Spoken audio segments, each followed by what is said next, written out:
2017 से जब से मैं यहाँ पे आया हूँ, सोशल साइट देश विदेश पूरा वर्ल्ड जुड़ा हुआ। और जब मैं आया था तो मेरे पीछे काफी आंडू पांडू गांडू पड़े थे। जरा मेरे शब्द को तुम लोग दोहराओ, कितने पड़े थे? जिंदगी में जब इंसान सच्चाई के मार्ग पे चलता है, एक प्रकार के प्राणी उसके पीछे पड़ जाते हैं, इसीलिए उसमें प्राणी जो है आंडू आंडू पांडू है और दूसरा कोई नहीं है। बोलने का कारण यह है कि माँ बहनों का इज्जत सम्मान करना सदा सर्वदा कल्याणकारक होता है। आज के लोग क्या करते हैं कि अनर्थ करते हैं। कोई अपने बीवी को डांटता है, मारता है, कोई अपने बेटी को मारता है, कोई अपने बहन को मारता है। यहां तक जरूरत पड़ता है तो उसे काट के भी फेंक देते हैं। इनको ये पता नहीं है कि पूरा संसार जो है नारी से बनी हुई है। संसार का पूरा मूल कारण सिर्फ नारी है, आदि शक्ति परमेश्वरी, जिसने ब्रह्मा विष्णु महेश को भी बनाया है। और उन नारियों पे अत्याचार हो वो उचित नहीं। समाज में कुछ सुधारने के लिए हम कोशिश कर रहे हैं कि लोग सुधरे। नहीं सुधरेंगे तो फिर यहाँ से गाली खाएं या चाहे जूते खाएं, सारे सुधरेंगे तो जरूर, इसमें कोई दो राय नहीं। जिंदगी में हमेशा एक बात हमेशा आप सब लोग याद रखना, बड़े हैं उनका इज्जत करो, सम्मान करो, छोटे हैं उनका भी थोड़ा सा सम्मान करो, क्योंकि बालक है।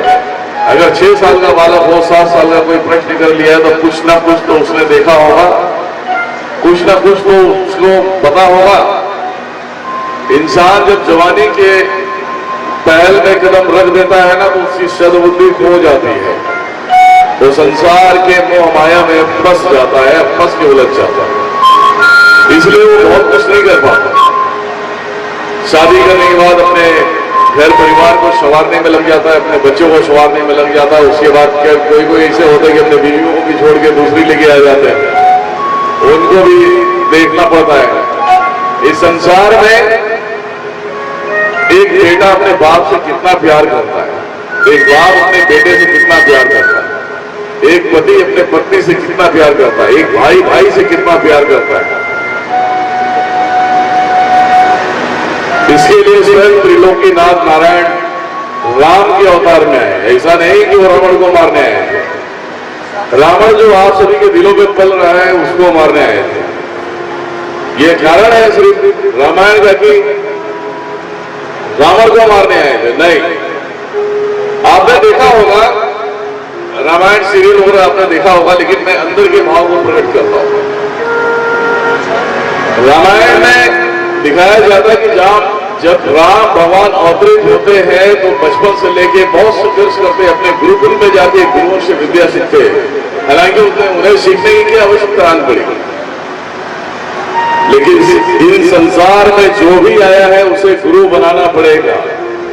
इसीलिए कहा गया है, गुरु बिन ज्ञान न उपजे, गुरु बिना मिटे न भेद, गुरु बिना संशय न मिटे, जय जय गुरुदेव।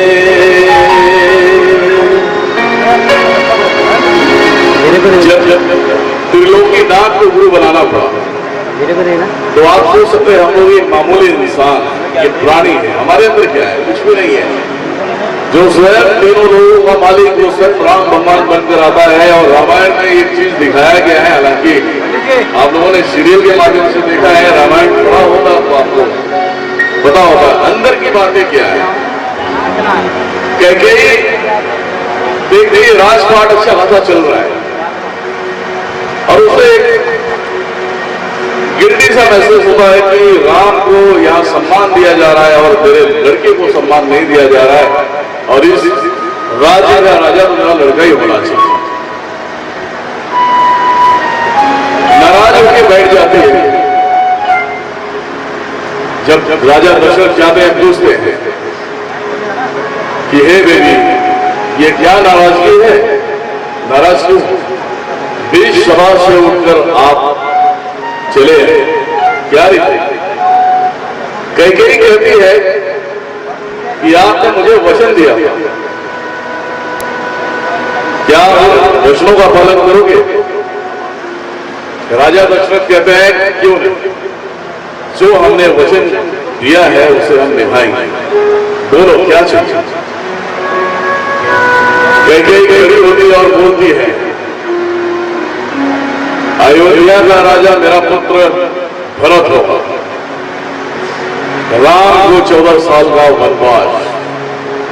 इतनी बातें सुनते ही राजा दशरथ गिर जाते हैं नीचे, दिल का दौरा चालू हो जाता है।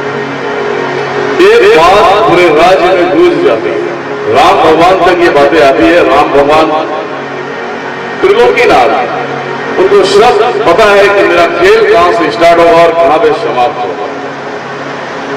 आते हैं तैयार होकर वनवास जाने के लिए, आते हैं अपने पिता को देखते हैं और पिता को देखते ही समझ जाते हैं कि मेरे पिताजी मजबूर है।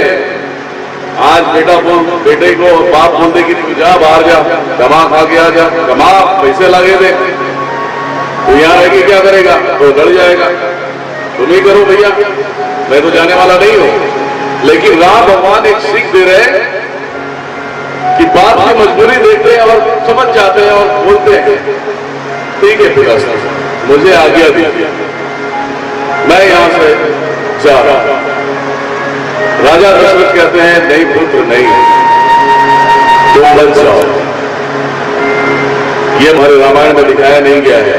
राम भगवान कहते हैं कि पिताश्री जो नियम और नियति बना हुआ है, उन नियतियों का पालन करना ही कर्तव्य है हमारा, मुझे मत रोकिए, अन्यथा इस अयोध्या नगरी में लोग कहेंगे कि राम ने अपने पिता का बातें नहीं माना और उनके वचन से खंडित कर दिया।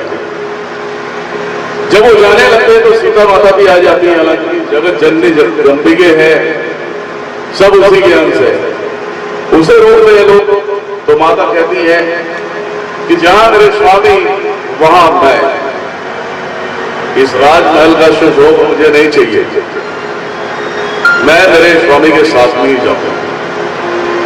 पीछे से लक्ष्मण आता है जो शेष नाग, वो आता है। राम भगवान बोलते हैं अरे भैया तुम क्यों जा रहे हो? तो बोले नहीं, आप ही मेरे भगवान हैं, आप ही मेरे भैया हैं, आप ही मेरे माँ हैं, आप ही मेरे बाप हैं, मैं आपकी सेवा के लिए चलूंगा। निकल जाते हैं।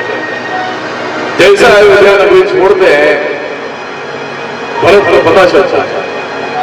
भरत आता है और पूरा हाल समझ लेता है, जान लेता है, अपने माता से झगड़ा करता है और राम की तरफ भागता है। देखो सबसे बड़ी बात क्या है, एक पति का सम्मान करने के लिए वो स्त्री अपने पति के साथ में निकल जाती है। उसे ये भी पता नहीं होता है कि जंगल में रहेंगे कहां पे, खाएंगे क्या, पिएंगे क्या, ये कुछ भी टेंशन नहीं, लेकिन उसे पति के शरण में रहना है। एक भाई जो राज को छोड़ के सेवा में निकल जाता है और एक भाई वो जो देखता है कि मेरे राम भैया नहीं है, तो मैं इस राज्य का कोई भी लाभ नहीं उठाना चाहता। राम भगवान की तरफ जाता है, राम भगवान को रोकता है और रोकते हैं तो राम भगवान एक ही बात बोलते हैं कि हे भरत, नियति में जो लिखा है हमारे साथ में वही होगा। अभी तुम अयोध्या के राजा बनकर बैठो, वहां के प्रजा की इज्जत सम्मान करो, सेवा करो। नर्वस हो जाता है, नर्वस होके एक वचन देता है राम भगवान को कि भैया ये आपके चरण पादुका मुझे चाहिए। उस राजगद्दी पर सदा सर्वदा आप हैं और आप ही विराजमान। जिस प्रकार से आप वनवास को धारण किया है, उसी प्रकार से मैं सन्यासियों की जिंदगी बिताऊंगा। अब सोचो भाई भाई का क्या प्यार है। और आज एक भाई चलेगा, दूसरा बोलेगा चल भाई ठीक है, एक पर होते गया। धन के लिए, जमीन के लिए, जायदाद के लिए एक दूसरे का खून बहा है ना। राम भगवान निकल जाते हो, चरण पादुका लेकर आता है और वो राजगद्दी पे रखता है, पूजा पाठ करता है, सन्यासियों का कपड़ा धारण करता है और राज्य से बाहर को अपना स्थान है। आपने देखा होगा कि रावण तो एक मिसाल, रावण एक मिसाल था। रावण बहुत बड़ा योद्धा नहीं था, वो हनुमान जी की पंजों से दबके मार जाता, लेकिन हनुमान जी का भी कारण था जिससे रामायण की रचना होगी। जिस रामायण को पढ़ के इंसान अपने आप की जिंदगी उद्धार करेंगे, भवसागर से पार हो जाएंगे, तो रावण को राम के हाथों ही मरना हुआ। बड़ी विडंबना की बात। चलो ठीक है, फोन कर रहा। सीता माता को वनवास के दरमियान में इसी महाराष्ट्र में फोन करता बात पंचवटी में सीता माता को बोलते हैं कि हे प्रिय, अब यहां से हमारी कहानी स्टार्ट है। अब तुम्हें छाया रूप में हम प्रकट कर रहे हैं और आपको अग्निदेव को दे रहे हैं।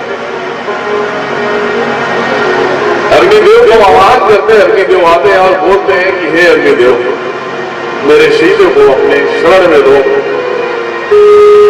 और इसी छाया मेरे साथ में। अब यहां से मेरा कार्य प्रारंभ हो गया है, अब मुझे लड़ना है। तो आपने फोटो से भेजे। अग्निदेव कहते हैं कि हे श्री राम प्रभु, हे त्रिलोकीनाथ, ये अवसर देकर मुझे धन्य कर दिया। मैं बहुत सीता माता है, लेकिन ये पुत्री के रूप में मेरे पास वहां से सीता हरण होता है। सीता हरण होता है। दुनिया को लगता है कि राम भगवान जो है कि सीते सीते सीते कह के चिल्ला रहे हैं, लेकिन दुनिया को समझा रहे हैं कि पत्नी का दर्जा क्या होता है। पत्नी के लिए गली गली दौड़ रहे हैं, जंगलों में दौड़ रहे हैं और चले जा रहे हैं। और आज का मानव कैसा है, बीवी चले गई तो बोले दूसरी लाओ, पता नहीं कितना दिन जहां रख के आया है ना, यही चलता है। एक तो दूसरी आएगी, लेकिन नहीं, तो हाय सीते हाय सीते हाय सीते करते हैं। और राम भगवान को मालूम है ये सब खेल मेरा है, परंतु इस संसार में जो मानव है, मानव को ज्ञान भी देना बहुत जरूरी है। युद्ध स्टार्ट होता है, लक्ष्मण को नाद मारने लगता है और भाई भाई क्या तड़प है, भैया, और भैया क्या के रोते, अरे मेरे भैया आंखें खोलो, आंखें खोलो, तुम्हारा भाई राम तुम्हें पुकार रहा है। व्याख्या हो जाता है। वो नाटक में हकीकत में लक्ष्मण मौत के सैया पे लेते। हनुमान जी बहुत सारा दिमाग लगाते हैं और दिमाग लगाने के बाद एक ही चीज पता चलता है कि भैया संजीवनी बोटी लाएंगे तो ये जीवित होंगे। संजीवनी बोटी लेकर आते हैं, लक्ष्मण ऋषि से फिर होश में आते हैं। लंका में लड़ाई होती है, सब कुछ होता है, युद्ध होता है। युद्ध समाप्त होने के बाद जब सीता रिटर्न आती है, सारे लोग एक साथ में खड़े रहते हैं, सारे लोग एक साथ में खड़े रहते हैं। जब सीता आना चालू करती है, जब सामने से आती है, तो बोलते हैं लक्ष्मण को, राम कहते हैं कि जाओ सीधे को कहो, ये अग्नि परीक्षा देकर ही मेरे पास है। सारे लोगों का दिमाग घूम जाता है, क्या हो गया, आपको क्या हो, माता को सिर लेकर आया। श्री राम कहते हैं जितना मैंने कहा है उतना ही करो। लक्ष्मण चुपचाप जाते हैं और माता को कहते हैं, छाया रूप में रहती है माता। ये टीवी सीरियलों में ये दुनियादारी, ये बकवास करके इंसान के माइंड को भ्रम में डालती है। सीता माता को कहती है और सीता माता कहती है ठीक है। तब वहां अग्निदेव को आह्वान करती है माता। अग्निदेव आते हैं और अग्निदेव के अंदर जाके सीता उसमें लिप्त हो जाती है और पहले की सीता बाहर आ जाती है। जब अयोध्या जाते हैं, राम भगवान जब अयोध्या के राजा बनते हैं, उस दरमियान में क्या करते हैं, चोरों की भांति अपने चेहरों को छुपा के हर एक प्रजाओं के बीच में जाते हैं और देखते हैं कि कहीं मेरा प्रजा दुखी तो नहीं है। उनमें से एक निकल जाता है ढंग से, बीवी चले जाती कहीं और आती है लेट, बोले मैं राम नहीं हूं, मैं जो इतने दिन तक का लंका में सीता रही और उसे लाने के बाद उसने रख लिया, मैं वो राम नहीं हूं। मैं त्याग देता हूं तुझसे कभी होता, आज मैं तुझे त्याग रहा हूं। राम भगवान को बहुत सुबह हो रहा है, सभा लगाई जाती है, सभा में जो है सीता माता को बुलाया जाता है, सीता माता को सभा में त्याग है। तो त्रिलोकीनाथ ने क्या नहीं किया, अपने शक्ति को ही त्याग दिया। इंसान चाहे पुरुष हो स्त्री हो, जब तक ये एक नहीं होंगे वो संपूर्ण रूप में नहीं आएंगे, ये हमेशा ध्यान रखें। तो कहने का तात्पर्य यह है कि कलियुग है, कलियुग में सुमिरन जप तप करने से दुष्ट आत्माएं तुम्हारे शरीर को स्पर्श नहीं कर पाएंगे, ना तुम्हें टच कर पाएंगे। मेरा कार्य है आप सभी को ज्ञान देना, ज्ञान से आप सभी को उज्जवल करना। अब आपके अंदर कितना सहनशीलता है कि इससे सहन करोगे या इस कान से सुनोगे, इस कान से निकालोगे, समझ गए? तो ये है पूरा, जब त्रिलोकीनाथ ने ये ज्ञान दिया, भाई माता पिता बीवी की इज्जत और सम्मान कैसे करना चाहिए, और वही कार्य मैं कर रहा हूं। मैं सदा सर्वदा जब तक जीवित हूं, जब तक सांस है मेरे अंदर, मैं मेरे पास जितने भी माता बहनें आएंगी, ये जरूरी नहीं है कि दिनेश्वर महाराज को पैसे चाहिए। इंसान की प्रॉब्लम सॉल्व हो गई, वो सबसे बड़ा इनाम है या पैसे है। हाँ, लोग कहते हैं कि दिनेश्वर महाराज सबसे चढ़ावा लेता है और लेने के बाद क्या है, अपने आप में बहुत कुछ संवारता है, ये गलत है।